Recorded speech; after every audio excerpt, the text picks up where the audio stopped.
Dear students, good morning. बेटा last video lecture में हम पढ़ रहे थे exchange of energy between system and surrounding in the form of work. तो जिसमें हमें पढ़ना प्रेशर वॉल्यूम वर्क, जिसे मैकेनिकल वर्क भी बोलते हैं।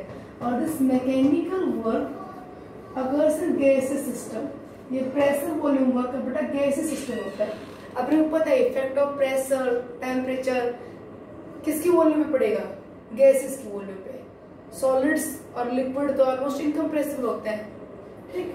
तो प्रेशर वॉल्यूम वर्क, और वो भी किसके लिए, आइसोथर्मल इरिवर्सिबल प्रोसेस। इरिवर्सिबल और बेटा रिवर्सिबल में अलग अलग आएगा वर्क। तो हम पहले कैलकुलेट करते हैं इरिवर्सिबल प्रोसेस के लिए। मान लीजिए अपने पास ये गैसेस सिस्टम है इन दिस कंटेनर। ये यहाँ पे लगा दिया हमने इसको वेटलेस एंड फ्रिक्शनलेस पिस्टन, ठीक। ये इस पिस्टन का कोई अपना खुद का वेट नहीं है, ना कोई फ्रिक्शन फील कर रही। अगर प्रेशर एक्सटर्नल ज्यादा होगा तो ये कंप्रेस नीचे की तरफ आती जाएगी। और अगर बेटा गैस का प्रेशर जो इसमें गैस लगी, इसकी इंटरनल प्रेशर ज्यादा होगा तो ऊपर की तरफ शिफ्ट होने लग जाएगी, ठीक। मान लीजिए स्टार्टिंग में ये कहाँ पे है कि इस कंटेनर की वॉल्यूम, इस गैस की वॉल्यूम कितनी, V1 वॉल्यूम है। गैस का प्रेशर कितना बेटा, PI, और एक्सटर्नल प्रेशर के P। Let us external pressure is much greater as compared to internal pressure। तो ये बेटा अगर एक्सटर्नल प्रेशर बहुत ज्यादा है तो ये प्रेशर को नीचे की तरफ ऐसे कंप्रेस देगा, इसे नीचे की तरफ धकेलेगा तो क्या होती जाएगी, कंप्रेस होती जाएगी। तो यहाँ पे इसे बोलेंगे work done on the system. इस सिस्टम की वॉल्यूम क्या होती जाएगी, डिक्रीज, इसकी एनर्जी होती जाएगी इंक्रीज। तो यहाँ पे सराउंडिंग वर्क कर रहा है तो ये कहलाएगा work done on the system. तो यहाँ पे क्या होता जाएगा, ये जो गैस कंप्रेस हो रही है, इस गैस को कंप्रेस करने के लिए रिस्पॉन्सिबल सराउंडिंग है, तो साइन लिया जाएगा पॉजिटिव। और मान लीजिए ये कह दिया जाए let us internal pressure is much greater than external. Internal pressure बहुत ज्यादा है तो बेटा अब क्या होगा, ये वाला प्रेशर ज्यादा, तो यहाँ पे इधर से गैस प्रेशर लगाएगी, और ये जो गैस प्रेशर लगाएगी तो इस प्रेशर को ऊपर की तरफ धकेलेगी। तो यहाँ पे क्या होगा, इस अपने आप को एक्सपेंड करने के लिए, अपनी वॉल्यूम को बढ़ाने के लिए काम कौन कर रहा है, सिस्टम। या सिस्टम क्या है, गैस, ये सिस्टम है। तो इसका प्रेशर ज्यादा है तो इसको ऊपर की तरफ शिफ्ट करेगा, और ऊपर की तरफ शिफ्ट करेगा तो यहाँ पे एक्सपेंशन करवाने के लिए गैस रिस्पॉन्सिबल है। तो इसे बोला जाए work done by the system. तो जो एक्सपेंशन वर्क होगा वो बेटा नेगेटिव आएगा। एक्सपेंशन वर्क के लिए साइन क्या लिया जाएगा, नेगेटिव।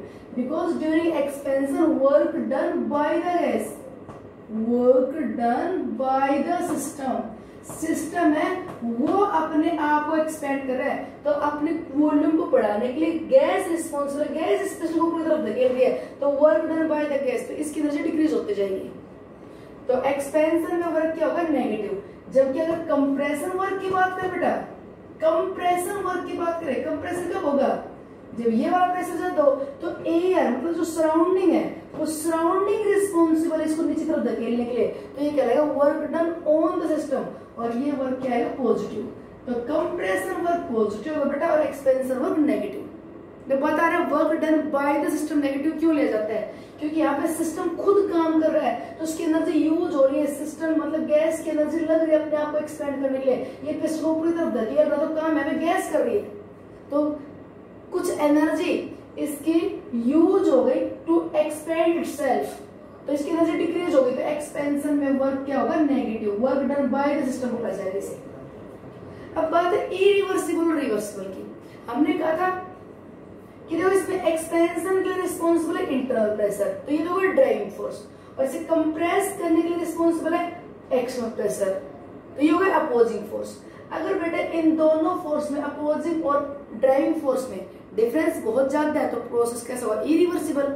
और इन दोनों के मैग्नीट्यूड में डिफरेंस बहुत कम है, जितना ड्राइविंग अलग होगा उतना अपोजिंग है, तो क्या होगा, रिवर्सिबल। तो हमने यहाँ पे अज्यूम कर लिया कि let us internal pressure is much greater than external, तो ये वर्क कैसे होगा, यहाँ पे इरिवर्सिबल निकाले। तो बेटा work done by the system में वर्क कितना किया, तो force applied by the gas, और उस फोर्स की वजह से पिस्टन कितना डिस्प्लेस हुई, तो फोर्स इनटू डिस्प्लेसमेंट, डीएल होगा मान लीजिए डिस्प्लेसमेंट। मान लीजिए इंटरनल प्रेशर ज्यादा तो इसको ऊपर की तरफ शिफ्ट कर रहा है, तो बेटा इसने इसको ऊपर की तरफ शिफ्ट करके अपने आप को एक्सपेंड कर लिया, और मान लीजिए यहाँ पे पहुंच गई पिस्टन। तो ये कितना डिस्प्लेसमेंट हुआ, मान लीजिए कितना डिस्प्लेसमेंट हुआ dl, ठीक है। फाइनल वॉल्यूम लिख दे, मान लीजिए पहले वॉल्यूम कितनी थी v1 और अब ये एक्सपेंड होने के बाद वॉल्यूम बढ़ गया तो प्रेशर कम हो जाएगा। कब तक एक्सपेंड होते जाएगी बेटा, ये जितना एक्सपेंड होता जाएगा वॉल्यूम बढ़ते गए तो ये प्रेशर क्या होता जाएगा, डिक्रीज। तो कब तक एक्सपेंड होते जाएंगे, until this internal pressure becomes equal to external, जब ये इंटरनल प्रेशर एक्शन के बराबर ना हो जाए जब तक एक्सपेंड होते जाएगी, ठीक है। तो ये फाइनल वॉल्यूम मान लीजिए एक्सपेंड होने के बाद क्या होगी V2। जब वॉल्यूम V1 थी तब गैस का प्रेशर PI था, और बेटा जब वॉल्यूम V2 हो गई तो इसका प्रेशर एक्सटर्नल प्रेशर के बराबर हो जाएगा। तो इसे कितना डिस्प्लेसमेंट हुआ इतना, तो वर्क निकाल लें। तो वर्क हो गया बेटा फोर्स इनटू डिस्प्लेसमेंट, ठीक है, dW small work, small displacement के लिए स्मॉल वर्क लिखेंगे, ठीक है। फोर्स को हम क्या लिख सकते हैं बेटा, फोर्स को हम क्या लिख सकते हैं इन the form of pressure. Pressure क्या होता है, फोर्स अपॉन एरिया, ठीक। तो फोर्स को हम क्या लिखते हैं, प्रेशर इनटू एरिया। तो बेटा क्या लिखते हैं यहाँ पे, प्रेशर इनटू एरिया, ए होगा एरिया, पी होगा प्रेशर। अब प्रेशर कौन सा लेंगे, एक्सटर्नल या इंटरनल।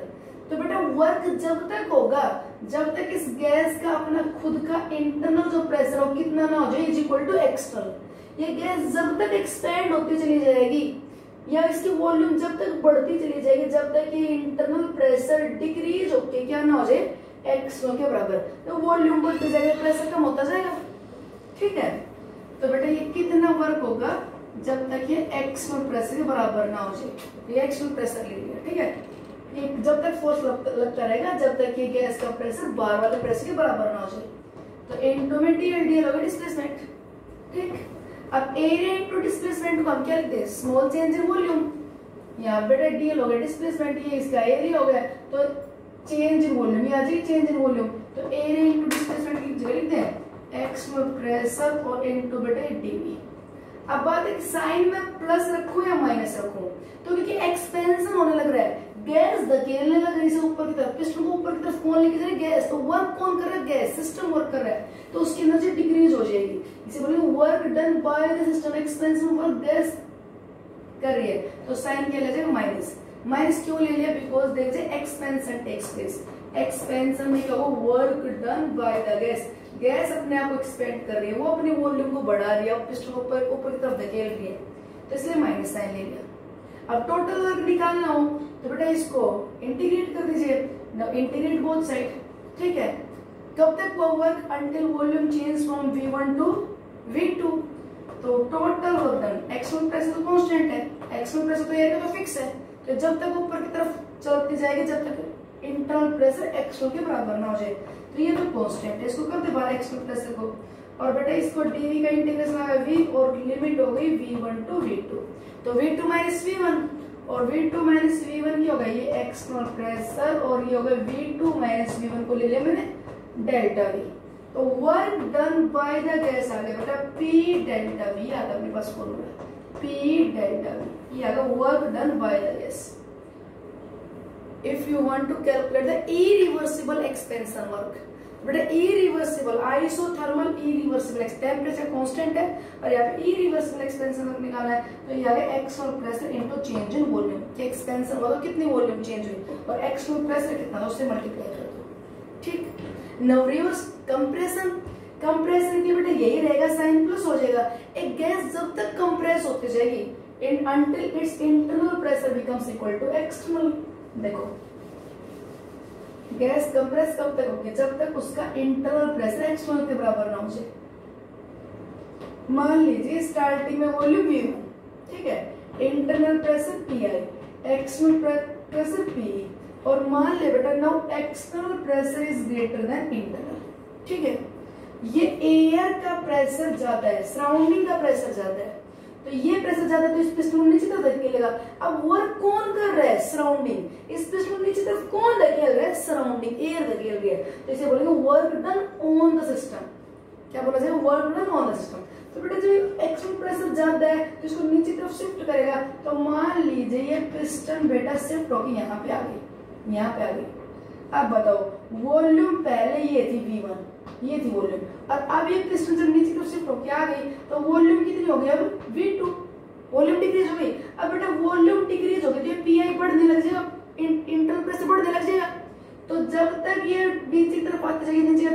जब तक ये इंटरनल प्रेशर बढ़ता बढ़ता क्या ना हो जाए इक्वल टू एक्सटर्नल। तो वर्क कब तक हुआ, पिस्टन कब तक नीचे की तरफ आती गई, until the internal pressure becomes equal to external pressure। तो ये तो एक्सटर्नल प्रेशर तक ही होगा वर्क, तो साइन पर क्या हो जाए प्लस। तो अगर बेटा कंप्रेशन है तो work done on the system, surrounding work कर रही है, सिस्टम का कोई रोल नहीं है, तो सराउंडिंग वर्क कर रही है, तो सराउंडिंग से एनर्जी सिस्टम के पास आती जा रही है।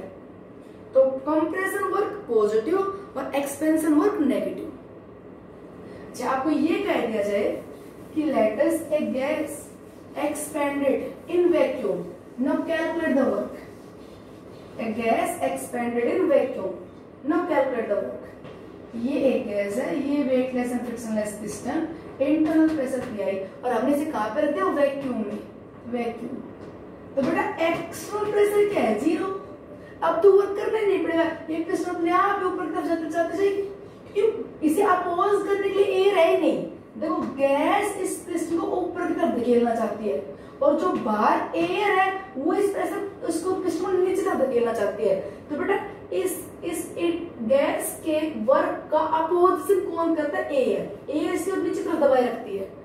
तो अगर हम वैक्यूम कर दे, वैक्यूम तो एयर है ही नहीं, एयर है ही नहीं, तो एक्सटर्नल प्रेशर क्या होगा, जीरो। और अब अगर वर्क निकालोगे तो बेटा P delta we external pressure, तो एक्सपेंशन हो पी एक्सटर्नल प्रेशर और इनटू चेंज इन वॉल्यूम। तो बेटा एयर है ही नहीं, तो एक्सटर्नल प्रेशर क्या हो गया यहाँ पे अपना जीरो, ठीक है। तो वर्क क्या आएगा, जीरो। इसे बोलते हैं फ्री एक्सपेंशन, कि फ्री में एक्सपेंड हो गया, बिल्कुल जी फ्री में ही हो गया, कोई अपोज करने वाला था ही नहीं यहाँ पे। ये पिस्टन को गैस ऊपर की तरफ लेके जा रही थी, और अपोज कौन करता है, इसको एयर इस नीचे तरफ दबाए रखना चाहती है। अगर एयर है ही नहीं तो कोई अपोज करने वाला है नहीं, तो फ्री में अपने आप एक्सपेंड होता चला जाएगा, चला जाएगा।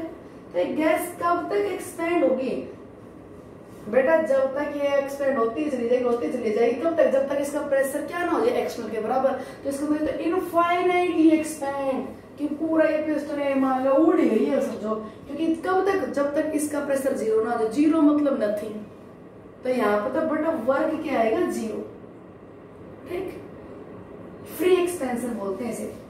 ये कह दिया जाए हमने 10 लीटर के बल्ब में गैस ली हुई थी और उसका प्रेशर था 1 एटमॉस्फेयर, और मैंने इसको एक वैकेंट बल्ब से कनेक्ट कर दिया, एयर नहीं यहाँ पे खाली है, यही से कनेक्ट कर दिया मैंने इसको, यहाँ खोल दिया, एक्सपेंड होगी अभी। तो work done during this expansion, तो यहाँ पे कुछ भी नहीं है, तो बेटा फ्रीली इजीली एक्सपेंड हो जाएगा, वर्क डन क्या होगा, जीरो। इसे फ्री एक्सपेंशन बोलते हैं, okay. Now calculation of the irreversible, नहीं अब निकालते reversible, calculation of the pressure volume work for reversible isothermal, reversible isothermal expansion और बेटा कंप्रेशन को बराबर है, साइन चेंज होता है। Reversible isothermal expansion of an ideal gas, to calculate the work for reversible isothermal expansion. Reversible work ज्यादा होता है बेटा, कब होता है reversible work, when the driving force and opposing force का मैग्नीट्यूड नियरली बराबर हो। मींस गैस का प्रेशर है पीआई और एयर का प्रेशर है P. Let us P I is nearly equal to P, लगभग बराबर सही है, थोड़ा सा ही डिफरेंस। जब बिल्कुल बराबर होगा तो फिर तो वर्क होगा ही नहीं, बिल्कुल अगर इक्वल है तब तो फिर नेक्स्ट टेंशन है compression. Late us pi slightly greater than external pressure, बेटा थोड़ा सा ही ज्यादा है। Late us pi slightly greater than P, थोड़ा सा ज्यादा है। मान लो ये 1.1 एटमॉस्फेयर है, ये 1 एटमॉस्फेयर है। इंटरनल प्रेशर ज्यादा है तो ये पिस्टन थोड़ा सा ऊपर की तरफ शिफ्ट होना चाहिए, थोड़ा जैसे शिफ्ट होगा बेटा इक्विलिब्रियम स्टेट आ जाएगी, ठीक है। यहाँ पे क्या होगा कि थोड़ी सी एक्सपेंड होकर मान लो ये प्रेशर हो गया सपोज करो 0.9 और ये रहेगा 1, तो फिर थोड़ा कंप्रेशन होगा, फिर अपने आप को एक्सपेंड करना चाहिए। तो ऐसे चलता रहेगा, इसे बोलते हैं रिवर्सिबल वर्क। तो यार रिवर्सिबल वर्क कितना निकलेगा वो निकाले यहाँ पे। तो बेटा क्या होगा, वर्क इज इक्वल टू वही फोर्स इंटू डिस्प्लेसमेंट, और क्योंकि एक्सपेंशन है इंटरनल प्रेशर ज्यादा है, साइन माइनस। कब तक वर्क होगा, जब तक ये इंटरनल प्रेशर क्या ना हो जाए इक्वल टू एक्सटर्नल, ठीक। ये इंटरनल प्रेशर क्या ना हो जाए इक्वल टू एक्सटर्नल प्रेशर, 1 के बराबर ना हो जाए। तो यहाँ पे लिखे external pressure into area into displacement. ठीक, अब बेटा एक्सटर्नल प्रेशर और यहाँ पे इंटरनल प्रेशर तो लगभग बराबर से ही है, तो इस एक्सटर्नल की जगह यहाँ पे क्या लिख दिया मैंने इंटरनल, क्योंकि एक्सटर्नल और इंटरनल नियरली क्या होंगे सेम। जब रिवर्सिबल वर्क होता है तो ड्राइविंग और अपोजिंग फोर्स लगभग बराबर सा होता है, तो ये बराबर से इसलिए इसकी जगह लिख दिया। और this is equal to change in volume, या स्मॉल वर्क। अब बेटा गैस अगर आइडियल है तो इस गैस के लिए हम प्रेशर ऑफ द गैस का प्रेशर कितना है, ये P I internal pressure, PV is equal to NRT. ठीक, तो बेटा यहाँ पे पी आई की जगह क्या लिखते हैं, एनआरटी बाई वी लिख दें, तो वर्क इज इक्वल टू क्या गया, एनआरटी अपॉन में वी डीवी। एन क्या है, number of moles of gas, R क्या है, गैस कांस्टेंट, टी क्या है, temperature, number of moles of gas constant, ये कांस्टेंट, और आइसोथर्मल है तो टेम्परेचर कांस्टेंट, तो माइनस एनआरटी 1/v का इंटीग्रेशन करते हैं, ये 1/v हो गया dv। नाउ टोटल वर्क निकालने के लिए क्या करें, दोनों तरफ इंटीग्रेट, तो बेटा इसको इंटीग्रेट कर दीजिए, एनआरटी तो कांस्टेंट है, ये कर दें। कब तक वर्क होगा, जब तक वॉल्यूम v1 से एक्सपेंड होगी क्या ना हो जाए v2, हमारा जो टोटल एक्सपेंशन है वो v1 से v2, तो वर्क इज इक्वल टू क्या गया, nRT, और बेटा ये log ऑफ v, और लिमिट हो गई v1 टू v2। तो यहाँ पे इसको सोल्व करें तो क्या आ जाएगा अपने पास, ये n number of moles of gas, तो nRT और log v2 minus log v1, ये होगा बेटा log v2 बाई v1। इस नेचुरल लॉग को अगर लॉग बेस 10 में कन्वर्ट करें तो 2.303 से मल्टीप्लाई कर देंगे, तो टोटल वर्क आएगा बेटा minus 2.303 nRT log of v2 by v1। ये नेचुरल लॉग है बेस ई और ये बेस 10, ये आ गया अपने पास फॉर्मूला आइसोथर्मल रिवर्सिबल वर्क। जब कहना आइसोथर्मल रिवर्सिबल वर्क निकालो तो आप फॉर्मूला याद रखेंगे, और अगर इरिवर्सिबल है तो सिंपली क्या कर देंगे, external pressure into change in volume. ठीक है, कि आइसोथर्मल टेम्परेचर कांस्टेंट है, तो at a constant temperature Boyle's law को भी याद कर लो, P1 V1 is equal to क्या होता है, P2 V2।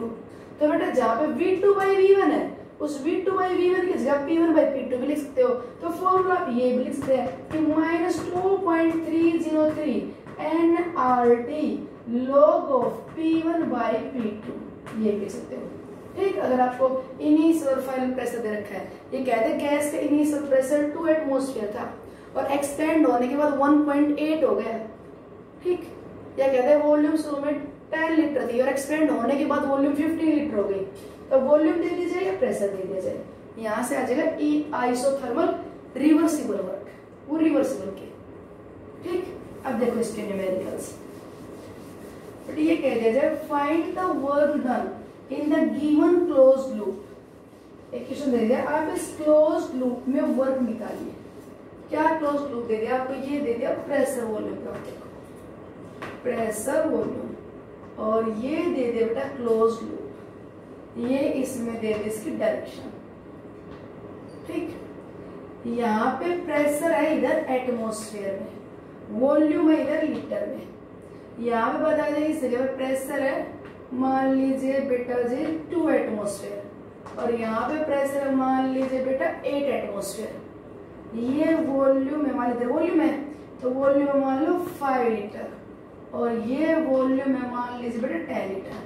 इस क्लोज्ड लूप का कंप्लीट वर्क निकाल लिया, कंप्लीट वर्क निकलवा लिया कि वर्क निकालो, work is a path function, ये साइक्लिक प्रोसेस है बेटा। अगर ये कि आप इसके लिए इंटरनल एनर्जी चेंज निकालो कि चेंज इन इंटरनल एनर्जी, तो मान लीजिए हम कहते थे यहाँ से स्टार्ट किया, ये मूव करता यहीं पे आ गया, तो डेल्टा यू तो बेटा इसके लिए 0 होगा।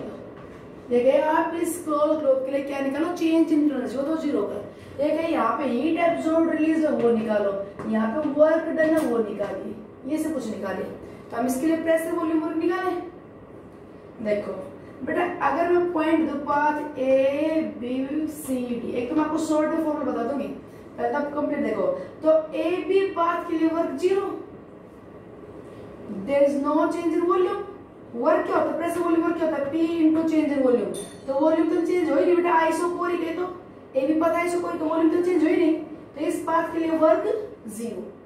ठीक, इस पाथ पे आ जाओ, इसका निकालो वर्क, तो निकालो बेटा वर्क। BC पाथ के लिए निकालो, मैं लिख लूं AB पाथ का वर्क क्या है 0। अब BC पाथ के लिए निकालना है, ठीक। इरिवर्सिबल प्रोसेस चल रहा है तो माइनस एक्सपेंशन है, देखो वॉल्यूम 5 से 10 हो रही है, BC में एक्सपेंशन। अब ध्यान देखिए एक्सपेंशन, इसलिए मैंने माइनस लिखा है। External pressure into change in volume. External pressure कितना बेटा, प्रेशर कितना दे रखा है 8 atmosphere. Change in volume V2 minus V1 कितना हो गया 5, तो कितना आ गया 40। यूनिट क्या होगी, वॉल्यूम लीटर में, प्रेशर एटमॉस्फेयर में, तो यूनिट क्या होगी बेटा लीटर एटमॉस्फेयर, 40 लीटर एटमॉस्फेयर। अगर आपको जूल में कन्वर्ट करना हो तो याद रखना 1 लीटर बार तो होता है बेटा 100 जूल के बराबर, और 1 लीटर एटमॉस्फेयर होता है 101.3 जूल के बराबर, ठीक है।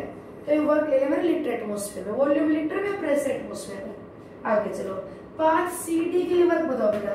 CD ये कैसा है, आइसोकोरिक, वॉल्यूम कांस्टेंट, चेंज नहीं हुई वॉल्यूम, तो CD के लिए वर्क 0। नेक्स्ट DA के लिए बताओ, DA के लिए अब साइन दे रहा DA के लिए, कंप्रेस होने लग रहा है, तो वॉल्यूम 10 से कितनी होने लग रही है 5, कंप्रेस होने लग रहा है बेटा, किस प्रेशर पे 2 एटमॉस्फेयर प्रेशर पे, तो साइन प्लस होगा क्योंकि कम प्रेशर। देखो इधर एक्सपेंशन हो, ध्यान देना यहाँ पे, ये 5 से 10 एक्सपेंशन होता तो नेगेटिव, तो BC पाथ के लिए मैंने वर्क नेगेटिव लिया। और अब DA पाथ के लिए देखो, इस पाथ के लिए इधर आ रहे हैं तो कंप्रेशन है, तो 2 और चेंज इन वॉल्यूम कितना है 5, तो बेटा क्या आ गया 10 लीटर एटमॉस्फेयर।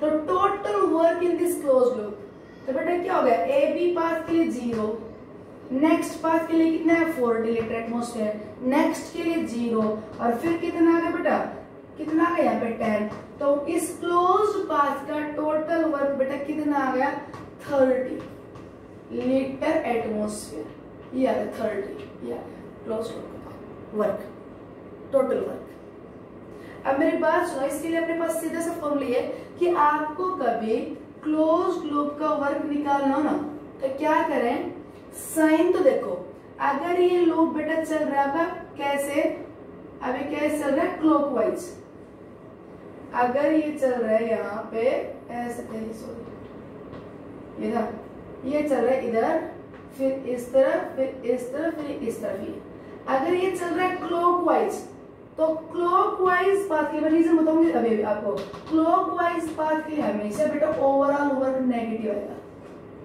क्लॉकवाइज पाथ के लिए ओवरऑल वर्क हमेशा क्या आएगा नेगेटिव। देखो अब यहाँ पे नेगेटिव आया, क्यों आएगा बेटा क्लॉकवाइज पाथ के लिए नेगेटिव, वो भी देख लीजिए।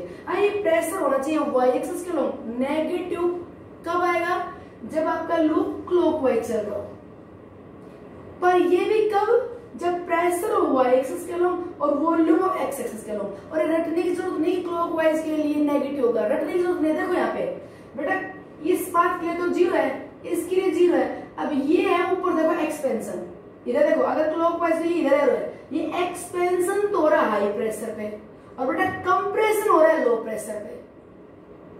एक्सपेंशन वर्क क्या है P डेल्टा V माइनस, और कंप्रेशन क्या है P डेल्टा V प्लस। तो कंप्रेशन वर्क तो हुआ था, कंप्रेशन कितना हुआ 10 to 5, एक्सपेंशन कितना हुआ 5 to 10, तो वॉल्यूम तो बराबर चेंज हुई है, बट कंप्रेशन हुआ 2 पे और एक्सपेंशन हुआ 8 पे, तो एक्सपेंशन वर्क ज्यादा हुआ कि नहीं। तो इस क्लॉकवाइज पाथ के लिए ओवरऑल वर्क हमेशा क्या है नेगेटिव। अगर मैं इस पाथ को एंटी क्लॉकवाइज करूं, देखो देखिए मैं कर देती कि भाई ऐसे है, दिस दिस दिस दिस। अब देखो अब यहाँ पे ए बी पाथ के लिए वर्क 0, इधर देखो ए से डी के लिए देखिए, आप ए से डी के लिए देखिए क्या हो रहा है एक्सपेंशन, किस पे 2 पे, तो 2 into 5, एक्सपेंशन वर्क कितना हुआ 10 लीटर एटमॉस्फेयर, इसके लिए 0। अब यहाँ पे आ जाओ सी बी, ये क्या है कंप्रेशन, कंप्रेशन वॉल्यूम कम हो रही है कहाँ पे 8 पे, तो कंप्रेशन वर्क क्या होता है पॉजिटिव, कितना लेके चलते 8 into 5, तो अब कंप्रेशन होगा बेटा कितना 40 प्लस का, और एक्सपेंशन होगा माइनस का 10, तो ओवरऑल वर्क बताओ इस एंटी क्लॉकवाइज लूप के लिए पॉजिटिव आ गया कि नहीं।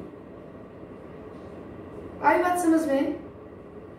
यहाँ पे मैं क्या बता रही हूँ कि कंप्रेशन हो रहा है हाई प्रेशर पे और एक्सपेंशन देखो इधर जा रहा है लो प्रेशर पे। तो एक क्लोज लूप के लिए अगर क्लॉकवाइज है तो आपका ओवरवर्क नेगेटिव मिलेगा, और एंटी क्लॉकवाइज है तो ओवरऑल वर्क आपको पॉजिटिव मिलेगा। और एग्जांपल से बता देंगे। क्लोज लूप का बेटा अगर आपको वर्क निकालना है तो उसके लिए सीधा फॉर्मूला होता है, हमें एक एक पाथ का नहीं निकालना पड़ेगा, जैसे मैंने एक एक पाथ का निकाला है, ओवरऑल निकालना है तो उसके लिए फॉर्मूला होता है कि work done in a closed loop is equal to area underline in this, कि इसका जो एरिया वो इसका वर्क है, तो बेटा इसका एरिया क्या होगा, लेंथ इनटू ब्रेथ। अब लेंथ कितनी है इसकी 5 और ब्रेथ कितनी है इसकी, बोलो डिफरेंस कितना होगा 2 to 8 6। तो बेटा इसकी ये एक साइड कितनी है 8 - 2 कितनी है 6 और दूसरी साइड कितनी है 10 - 5 कितनी है 5, तो एरिया कितना होगा 30। साइन क्या होगा, अगर एंटी क्लॉकवाइज है तो प्लस का 30 लेना और अगर क्लॉकवाइज है तो माइनस का 30, क्योंकि बेटा इस पाथ का वर्क क्या है, ये पूरा टोटल ये इस पाथ का वर्क क्या है, ये वाला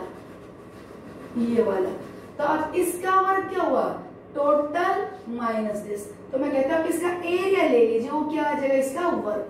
तो आपको कभी क्लोज लूप का वर्क निकालना हो ना तो आप क्या ले लीजिए उसका एरिया, जैसे अब यहाँ पे हो गए एक साइड ये हो गई 5 दूसरी साइड हो गई 6 तो 30 हो गया। साइन अगर आपका ये चल रहा है एंटी क्लॉकवाइज तो प्लस और चल रहा है क्लॉकवाइज तो माइनस, ठीक।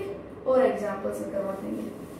अब एक क्वेश्चन और देखिए, ये कह दिया जाए calculate the isothermal reversible work for an expansion of ideal gas for an expansion of 28 gram of nitrogen gas.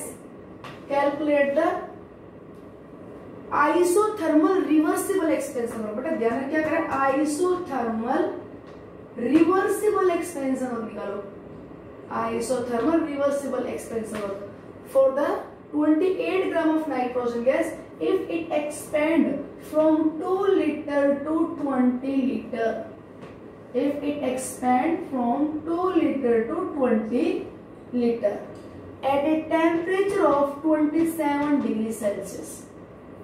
अब बताओ फॉर्मूला क्या बताया बेटा आइसोथर्मल रिवर्सिबल के लिए, आइसोथर्मल रिवर्सिबल एक्सपेंशन, वो एक्सपेंसर है तो साइन तो लिया जाएगा नेगेटिव, तो work is equal to minus 2.303 nRT log of V2 by V1, बेटा ये लगेगा, ठीक। अब minus 2.303 n number of moles of gas 28 gram nitrogen है, given mass by molar mass, बेटा 1 मोल हो गई।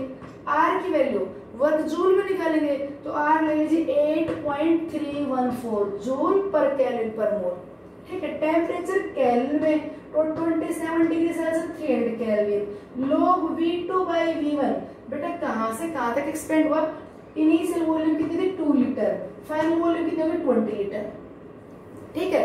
सोल्व करना बेटा 2/20 क्या होगा log 10 और log 10 की वैल्यू क्या होती है 1, log 10 इज इक्वल टू 1, तो ये सोल्व कर लीजिए, आ गया बेटा वर्क अपने पास जूल में, ठीक।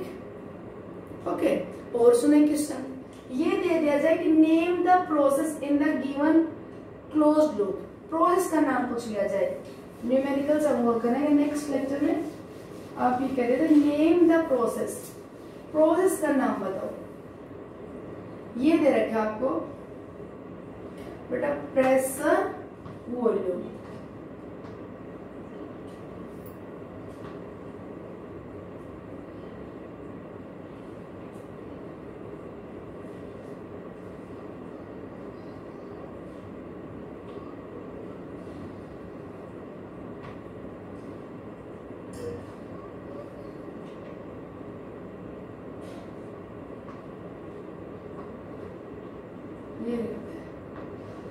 ये दिया आपने, यहाँ पे कह दिया पॉइंट ए, पॉइंट बी, ये सी, ये डी और ये मान लीजिए ई, ये देखा, ठीक है। और कह दे कि भाई ए बी और ई इस स्टेज पे टेम्परेचर T1 और सी और डी पे टेम्परेचर T2, सी और डी पे कैलिब्रेट टेम्परेचर T2। अब देखो यहाँ पे पाथ ए बी के लिए देखो पहले, अब पहले तो मुझे यहां बता दो कि इसमें पूछे कि इस टोटल पाथ के लिए चेंज इन इंटरनल एनर्जी, तो बेटा 0, साइक्लिक साइक्लिक है। देखो ये अगर मैं साइन ऐसे कर दूं तो अभी साइक्लिक नहीं है। अगर मैं ये कर दूं साइन इधर कर दूं कि ये रिवर्स कर दिया जाए कैसे, ऐसे देखो यहाँ से यहाँ चले, फिर ये चले, ये चले, ये चले और अभी वापस आ गए, ये साइक्लिक नहीं है। यहाँ पे डेल्टा यू जो नहीं मिलेगा, देखो पूरा साइक्लिक होना चाहिए, ये फिर इधर, फिर इधर, फिर इधर, फिर इधर, ठीक है। तो ये टोटल इंटरनल से चेंज क्या होगा यहाँ पे 0। अब पूछ लेते हैं पाथ ए बी का नाम बताओ। तो ए बी पाथ के लिए बेटा क्या है, यहाँ पे प्रेशर क्या है, कांस्टेंट, तो आइसोबारिक। ए और बी के लिए temperature constant, A B path का नाम आइसोबारिक भी है, आइसोथर्मल भी है। अच्छा, पाथ बी से सी, बी से कहां पे आ गए, सी पे, ये स्ट्रेट लाइन है, बी से सी पे आए बेटा। तो बी से जब सी पाथ पे आए तो टेम्परेचर क्या हो गया यहाँ पे चेंज, T1 से क्या होगा T2, आइसोथर्मल नहीं है। प्रेशर भी क्या हो गया चेंज, वॉल्यूम भी क्या हो गया चेंज। बेटा ये है यहाँ पे वॉल्यूम इंक्रीज, जिसे बोलते हैं एडियाबैटिक एक्सपेंशन। जब एडियाबैटिक एक्सपेंशन होता है ना तो बेटा टेम्परेचर डिक्रीज होता है। यहाँ पे आपको कंडीशन दी मिलेगी T1 ग्रेटर देन T2। ये बताएंगे जब एक्सपेंशन होगा तो work done by the system, adiabatic है, एडियाबैटिक तो हीट तो ट्रांसफर होगी नहीं, एडियाबैटिक है तो हीट तो ट्रांसफर होगी नहीं, और एडियाबैटिक एक्सपेंशन होगा तो ये गैस अपने आप को जो ऊपर की तरफ धकेलेगी तो इसका वर्क करेगा तो एनर्जी कम हो जाएगी, और as the energy decrease temperature decrease. अब यहाँ पे जैसे एनर्जी डिक्रीज होगी तो टेम्परेचर डिक्रीज होता और वॉल्स कंडक्टिंग होती तो ये सराउंडिंग से हीट ले लेता। बट अगर एडियाबैटिक एक्सपेंशन मतलब एडियाबैटिक में हीट तो ट्रांसफर होगी नहीं और एक्सपेंशन होगा तो work done by the system, तो इसकी एनर्जी कम हो जाएगी सिस्टम की, और बेटा सिस्टम की एनर्जी कम होगी तो टेम्परेचर भी क्या हो जाएगा डिक्रीज।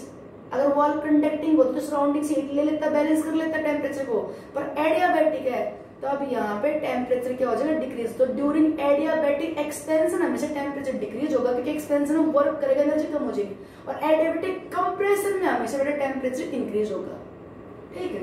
तो यहाँ पे क्या हुआ, प्रेशर चेंज हो गया, वॉल्यूम भी चेंज हो गई, एक्सपेंशन हुआ, वॉल्यूम इंक्रीज हुआ है, तो ये एडियाबैटिक एक्सपेंशन, टेम्परेचर क्या हुआ डिक्रीज। कंडीशन लिखी मिलेगा 41 ग्रेटर देन T2।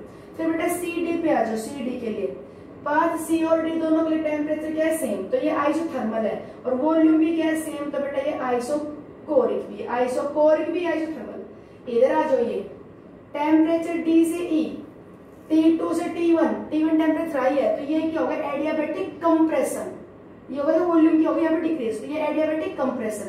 और बेटा ई से ए फिर आए तो आइसोकोरिक, और ई से ए आए तो आइसोथर्मल भी, ठीक। Okay, thanks.